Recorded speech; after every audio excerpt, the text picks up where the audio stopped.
Chapter 4. A Broken Vow.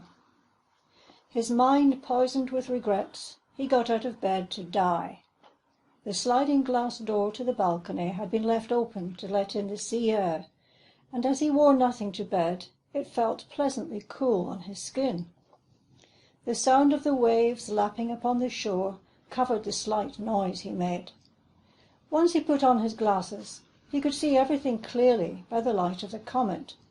His watch showed 2:35. He wondered whether he could slip out of the hotel unnoticed. Surely by now everybody was asleep. He was tempted to take a last look at Leslie, but didn't dare to risk it. They had been married for over 30 years and were so close that they could wake each other with their eyes. Leslie was particularly susceptible. She had such wide-awake skin, she could feel his gaze on her arms. Not quite ready to leave her, he stood on the cool tiled floor, staring at the edge of the bed and listening to her breathing.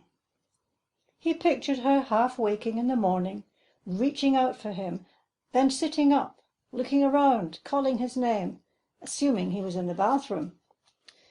They were used to waking up together, so she would miss him, look for him all over the apartment, phone the reception desk. Would his body be washed ashore by then? How would they tell her? No, that was no way to end their marriage. Leslie was a loving wife. She deserved better. How would she cope, having to arrange his funeral in a strange place? Poor girl, to whom could she turn? Neither of them had any close relatives left. They were both in their 50s and couldn't count on anybody else. If only they had children. The thought twisted the dagger of guilt in his heart. Leslie had no children to help her.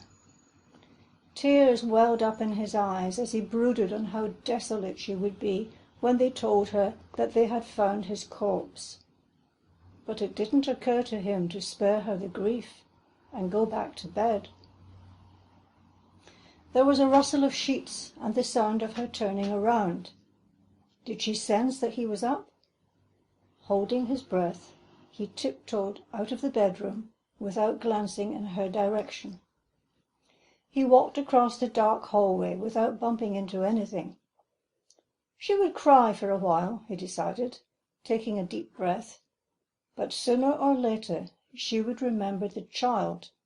That would stop her mourning for him. Was it day or night? An explosion in space in the early hours of January the 12th lit up the northern hemisphere. An asteroid crossed the path of Comet Claudina, and the collision, its impact multiplied by the immense force of galactic speed, vaporized the asteroid.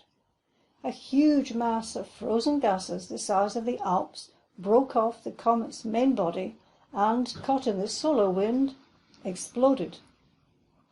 Those in the northern countries who were lucky enough to be awake during the hours of the 12th of January 2007 no doubt remember night turning into day.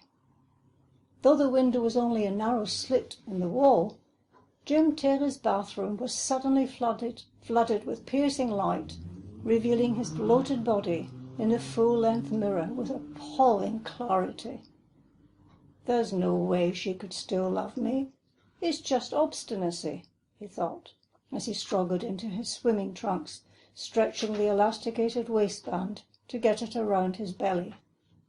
The prospect of all that loathsome fat being burnt when he was cremated quite pleased him.